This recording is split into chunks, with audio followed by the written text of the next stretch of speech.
نعم حدث تغييرات، ولكن على مستوى نمط اللعب لا. الله اكبر حق.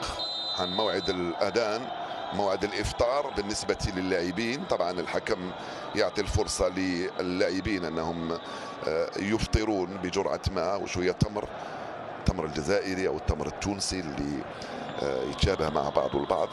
طبعا نعرف بانه في نيجيريا اكثر من 90% من الشعب النيجر مسلم، وبالتالي هم ايضا ملتزمين بالافطار. تقبل الله منا ومنكم. طبعا حتى على مستوى الدوري الانجليزي، الاتحاد الانجليزي لكرة القدم اوصى الحكام بان يسمحوا للاعبين بان يفطروا اثناء بايقاف المباراة والافطار اثناء هذه المباراة، احتراما المشاعر المسلمين واحتراما ايضا للصائمين. لقطة جميلة جدا وصور جميلة جدا بالنسبة للاعبين على خط التماس وهم يتناولون.